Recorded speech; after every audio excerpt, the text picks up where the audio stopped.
E a gente está aqui hoje com esse pessoal maravilhoso. Olha, doutora Neia Nascimento, formada pela FIG Guarulhos desde 1999, pós-graduada em Direito Penal e Processual Penal. Viu, gente? Essa é a doutora Neia Nascimento.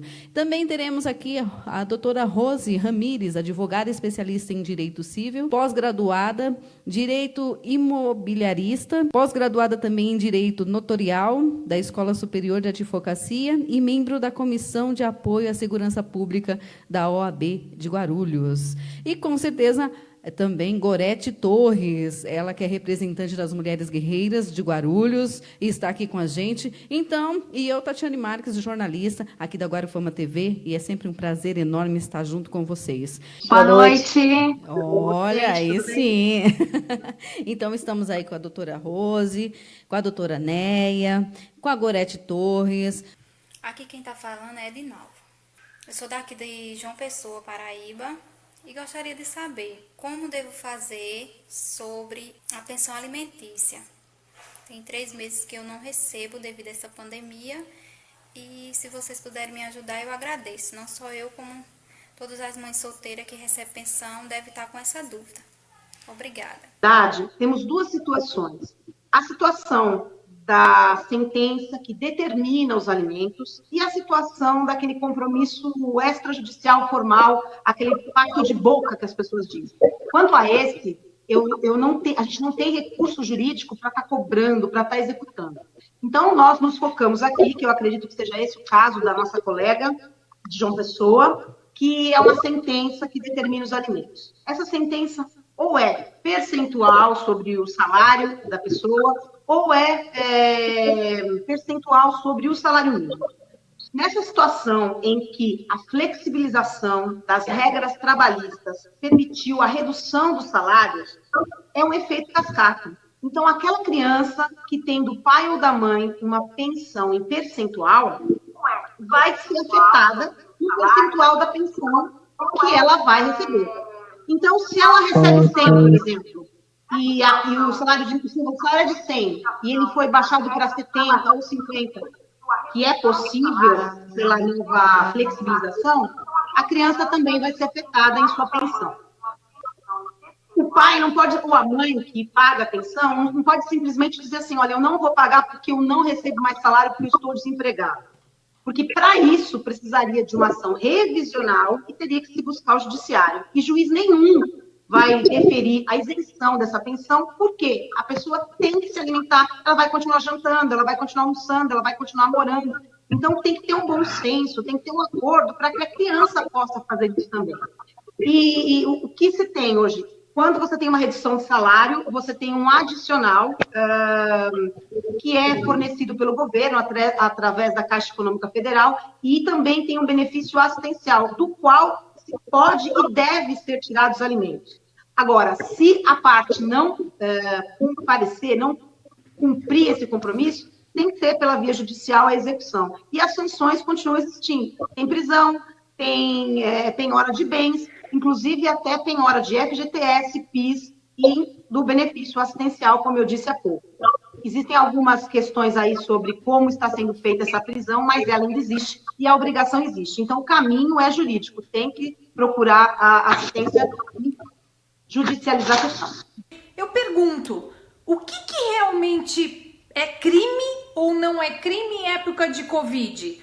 O fato de não usar máscara configura crime? O que realmente o cidadão tem que se preocupar para colaborar neste momento? Beijo para você, Coronel. Obrigada, viu, pela pergunta. Espero que a resposta seja a teu contento, de esclarecimento não só aí de vocês, como de todo o Brasil. O meu ponto de vista, o uso de máscara ou não, ele não é crime. Mas nós temos uma situação no Código Penal que ele pode virar crime, né? Então, muita gente pergunta e fala assim, poxa, mas tem um decreto na minha cidade que eu não posso sair sem... Até em São Paulo está tendo isso, né? Tem muita gente que está sendo levada para as delegacias, presas e ficam na dúvida se respondem ou não o processo quanto a isso. mas tem uma curiosidade, olha só, Gorete, doutora Rose.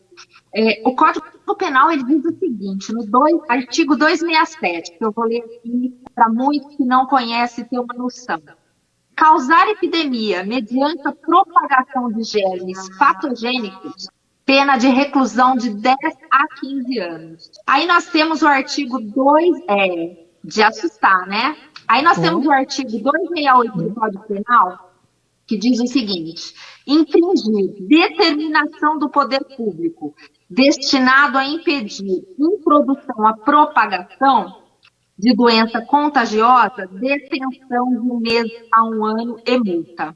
Por que eu li esse artigo? Para tentar facilitar aí o nosso debate, aí eu gostaria muito, depois que eu concluir, o ponto de vista seu, Gorete, Rose também nessa situação. Eu entendo aqui, embora muitos juristas, muitas pessoas têm dito aí o contrário, eu entendo o seguinte: o decreto municipal, governamental, de se usar máscara para proteção, ele pode invocar, sim, uma possibilidade de alguém responder um crime. Porque, veja bem, se o Código Penal diz que você infringir a determinação do poder público, né, destinado à introdução de propagação de doença contagiosa. Então, se você sair sem máscara e você tem conhecimento de que você possui, né, é portador do vírus, eu acredito que você está infringindo, sim, uma norma jurídica e pode, sim, responder por isso.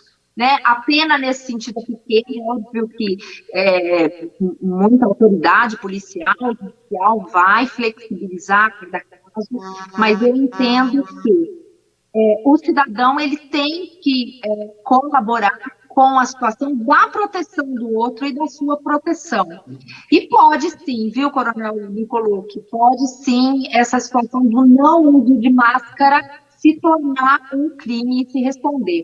E vamos a mais um vídeo? Bora assistir mais um vídeo? Tudo bem? Aqui é o Jumentinho Amarelo, da página Jumentinho Amarelo e do canal no YouTube Jumentinho Amarelo. Meu nome é J. Lima e aí eu faço esse trabalho de influenciador digital e eu estou aqui para participar da live das mulheres guerreiras de Guarulhos. E aí representado pela minha amiga Gorete, vai estar aí representando. E aí quando eu soube que ia ter essa live, eu disse, eu quero participar, pedir pra Gorete. E a Gorete disse assim, Jota, faz uma pergunta, porque vão ter pessoas aí da área jurídica e eu adoro tirar dúvidas com relação à área jurídica. E a Gorete Torres é um amor, é uma pessoa que faz um trabalho maravilhoso em Guarulhos, em São Paulo, ajudando as pessoas, principalmente na parte de consciência social, na parte médica, porque ela ajuda de gente aí, de arranjar consulta, arranjar isso aqui, que arranja alimento, e quando chove ela vai atrás de cobertor, de roupa. A mulher é desenrolada, gosto muito da Gorete, é aqui no meu coração. E a minha pergunta é o seguinte, eu quero perguntar para as doutoras e as doutoras, vamos supor que um coleguinha, trabalhador, chamado Alessio, o Alessio, ele sofreu um acidente de trabalho antes da pandemia. Sofreu, quebrou lá o braço, teve uma queda, quebrou o braço, não pode mais mexer o braço e não vai poder mais mexer esse braço direito. E aí ele estava lá fazendo tratamento, aconteceu a pandemia e ele está dentro de casa, está recebendo INSS, né, e tal, porque mais de um mês dentro de casa, recebe um determinado tempo pela empresa, depois é INSS, ok. Mas ele ainda não recebeu a multa, ele não recebeu ainda a indenização que a empresa precisa pagar para ele pelo que ele sofreu. Então, eu imagino que você sofre um acidente dentro de uma empresa, um acidente grave, o qual vai prejudicar uma função motora sua, você vai ter uma indenização. Perder um dedo, perder uma perna, sei lá, vai ter indenização. Mas aí, nosso amigo ainda não foi atrás disso, porque está esperando a pandemia passar. Mas vamos supor que enquanto existe a pandemia, ele se contamina com o coronavírus. Aí eu pergunto, se essa pessoa que ainda não deu entrada, ele nem sua família foi indenizada, se ele ainda não foi atrás disso porque está esperando a pandemia passar, ainda está se tratando, e se ele adquire o coronavírus, vamos supor que ele venha se internar por causa do coronavírus, quer dizer, além da lesão que ele teve, ele agora está internado por causa do coronavírus, e infelizmente ele vier a óbito. Essa é a minha pergunta. O que é que acontece? Família não será mais indenizada, ele depois de morto vai ficar por coronavírus mesmo. Eu fico imaginando quantas pessoas no Brasil devem estar nessa situação agora. Pessoas que sofreram um acidente, se essas pessoas vierem a se contaminar com coronavírus, ou se essas pessoas vierem a ter óbito por coronavírus, a indenização da família, a família vai ficar desamparada, aquele chefe de família que dá o sustento dentro de casa, a pessoa não existe mais e nem vai ter mais indenização. Não sei se essa pergunta cabe à nossa live de hoje. Um grande abraço para todos vocês. Olha, bacana, hein? Mandar um super abraço aí. Ô, Gorete, vale a pena mostrar a caneca aí de novo, hein? Olha, vale a pena. Fala, Olha, gente, eu quero isso é uma uma caneca equipe dessa. de professores. O nome leva a gente a pensar em coisas hilárias, né? Tipo brincadeira, coisas assim, né? Lúdibres, né? Mas não é. O Grupo Jumentinho Amarelo, ele é formado de professores de química, física. O Jota mesmo, o professor Jota Lima, ele é químico farmacêutico, professor de história, professor de matemática, professor... É um grupo de professores ferrados que tem por trás de uma situação dessa, que eu vou te dizer, eu tenho um orgulho enorme de fazer parte do grupo, da produção do Grupo Jumentinho Amarelo.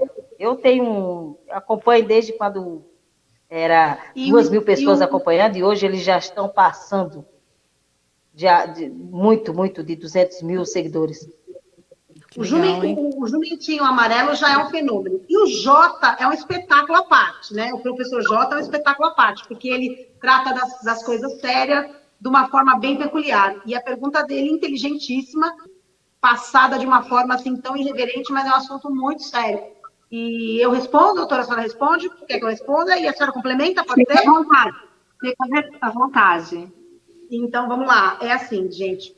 O coronavírus, ele trouxe como consequência uma série de modificações nas relações jurídicas temporárias, leis foram editadas, decretos, medidas jurídicas provisórias, como medidas provisórias foram editadas para tentar estabelecer uma ordem jurídica mínima nesse período de transição.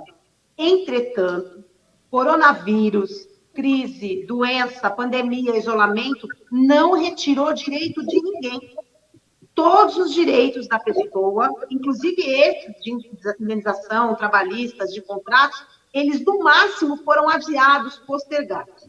Nessa situação específica do Alessio aí, que faleceu em decorrência do coronavírus, que é esse personagem que o nosso professor nomeou para facilitar o exemplo, ele sofreu um acidente do trabalho, foi se recuperando, enfim, veio o isolamento, necessitou ficar em casa. Infelizmente, ele veio a falecer por conta do coronavírus, que é um outro motivo, não aquele que deu causa à deficiência dele, vou chamar assim, ao problema dele. E ele não chegou a entrar com a ação de indenização na esfera trabalhista. Porém, o herdeiro, essa questão aí, ela é multidisciplinar, porque você tem a esfera trabalhista, que é a questão indenizatória do acidente do trabalho, se é que vai ter essa situação junto à empresa, e tem uma questão do direito de família, que é o direito sucessório. Então, o que acontece? Quando uma pessoa falece, os seus herdeiros, os herdeiros do falecido, eles herdam os direitos, as dívidas, os deveres e os bens. Lembrando que esses direitos, que essas dívidas e essas obrigações, elas são medidas equivalentemente aos benefícios e aos bens que o falecido deixa. Então, nesse caso dele, se ele tinha um direito trabalhista que foi lesado com um acidente do trabalho, que ele queria discutir judicialmente, os herdeiros dele têm, na esfera trabalhista, até 2 anos para ingressar com essa indenização pelo acidente do trabalho. Até porque, considerando um acidente do trabalho, deve ter laudo médico, deve ter hospitalização, deve ter todo um aparato aí documental que faz essa prova, independente dele estar presente ou não. Então, os herdeiros têm esse direito de entrarem com um processo trabalhista para poder receber a indenização devida. E só um detalhe, tem que se ficar de olho aí na prescrição, né? Porque o período de isolamento, o período de quarentena, não está atingindo a prescrição. Então, não pode imaginar, vamos ficar 3 meses em isolamento, se eram 2 anos, ou serão, então, 2 anos e 3 meses. Não, a prescrição, ela em nada foi mudada. Se conta o período da quarentena do isolamento também.